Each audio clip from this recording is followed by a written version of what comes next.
band dog. Alright everybody, welcome back! So I figured we can go ahead and cover another Mirage 2000 since they all seem to be well received.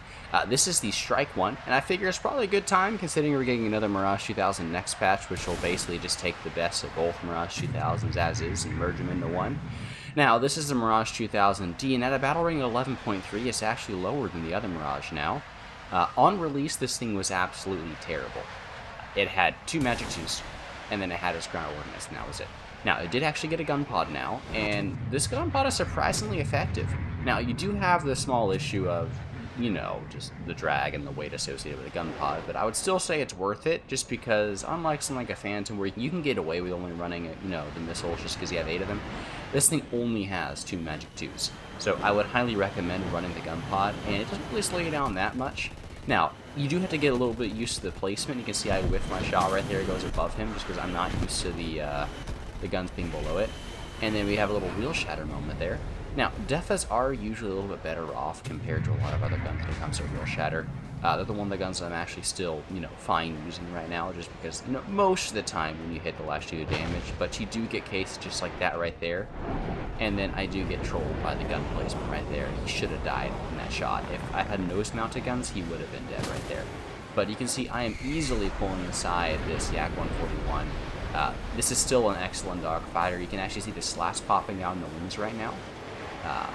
I think it feels a little bit less maneuverable in the Mirage 2000. I believe it's slightly heavier. Correct me in the comment section if I'm wrong.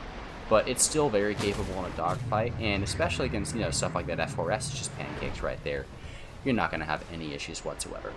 Now, you may be saying, oh, you know, well, hey, this is 11.3, it might get better matchmaking. No. I didn't get a single down tier in all the games that I played.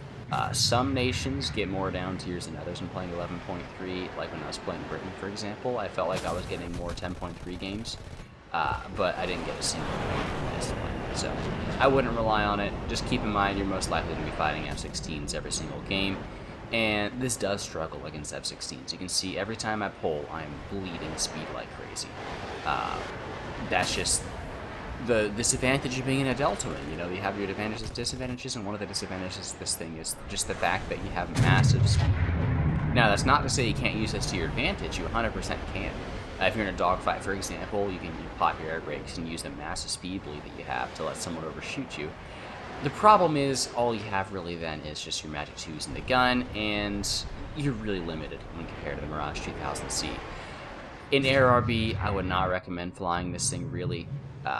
It can be fun, don't get me wrong, but just compared to the Mirage 2000C, even though it's a lower VR, it's just so much worse that it's really not worth playing. Now, it is worth in ground RB, and I'll be talking about that later on, but at least for air, it can be fun to dogfight with. The problem is the meta in War Thunder really isn't dogfighting anymore. It's all down to your missiles. And so many times I would just have someone that would just die straight in front of me before I could get my guns on, because I already used my 2 missiles, got a couple kills, and then that's all I could do. I remember one game in particular, I had 3 people that I was closing in on to shoot, and I would watch a missile streak past overhead and kill them, and it gets really frustrating. Now, that's not to say you can't perform in it, and it does have its advantages. One of those, of course, are your flares. So, unlike other planes, which have, you know, for example, 90 small caliber countermeasures, this actually gets 88 large caliber countermeasures, which is a pretty big deal. They're bigger and hotter than normal flares. I'm not 100% sure about the heat, but they're 100% bigger than normal flares, and they will give you an easier time flaring away missiles, which is really helpful. So that is one of the huge advantages that this plane has, and it is really nice to use. Now, I do actually go ahead and troll myself right here. I managed to hit him at like 0.8 away, but I also fired the missile. I shouldn't have done that.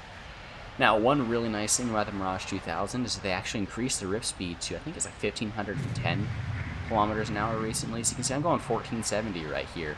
Easily catching this Yak 141, and it's really nice when you get people like this right here who decide that it'd be really fun to just try and run in a straight line back to base. And then I'm able to, of course, dispatch him with a Magic 2, but I could have closed and shot him as well, just with how quick this thing goes. Now, it's not going to be able to catch an F-14, an F-16, a MiG-29, something like that, but against any of the other, like, 3rd gens, well, this is a 4th gen. Against any of the 3rd gens, you're easily going to be able to catch them. This thing is incredibly fast on the deck. You will rip. keep that in mind. If you are flying in a straight line for too long, you will rip, so you definitely got to be careful about that. Now, I do want to talk about the Magic 2. This is one of the better short-range missiles in the game. Now, it lacks a lot of range. That's my big issue with it. You can see it actually just crits that guy. It does kill him because he crashes here a second later, but it lacks the speed. Now, one thing it does have that's really nice to flare is this. You see how it popped to flare front aspect and ignored that? It also ignores them quite often rear aspect. So, you do have that nice advantage. Just the range is lackluster. Now, I said I was going to talk about ground RB.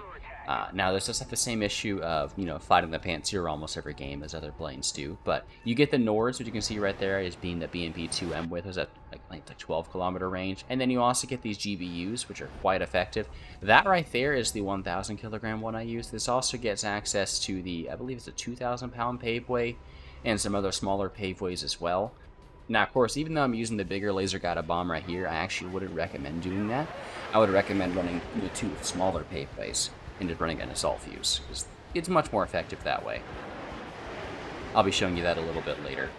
Now, one thing you do got to keep in mind is that SAMs have gotten much more effective recently when it comes to looking straight up. So you can see they're already shooting at me as I'm on the way back. You can do some evasive maneuvers, pop some flares and chaff. I don't think it really helps that much against like anything except for like the Pantsir or the CWS, but it's still better to go ahead and do it than to just not, You may as well.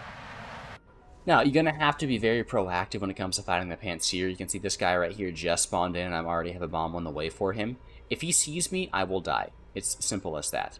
Now, it does miss, but luckily I was running the 1,000 kilogram right here. If I was running the 250s right there, I would have had some issues. Now, here's one of the smaller paveways that I was talking about earlier. They do have some issues, don't get me wrong.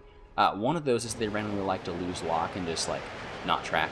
You can see I dropped this one almost directly on top of him, and it's not going to track, even though I have him lased and I have it directly on him.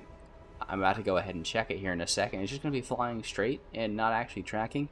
I haven't had this issue with the bigger GPUs, like that 1,000 kilogram that I was using, although I haven't played a ton of CAS, just because I don't enjoy top tier ground that much, if I'm not playing Russia. But that is something to keep in mind. I would recommend trying to drop them a little bit closer. You can see I actually checked right there just to see if it had some limitation on the range. It doesn't say anything on the stat cards, so I would probably just recommend dropping it closer and dropping it directly on it. You can't drop it near it like you can with some other guided bombs. Just these paveways are incredibly finicky. I had this issue in the Harrier as well. But you can see I am actually able to go ahead and use it to take out this Pantsir right here. I am very careful this time when it comes to dropping it directly on top of him, just so it's pointed straight at him so the laser can get picked up. Because I do not want that Pantsir to hit me when I'm going back to base. Taking out Pantsirs is the highest priority. Hope you enjoyed this video. I don't normally do this much, ground RB footage, but either way, I'll see y'all next time. So, peace, y'all.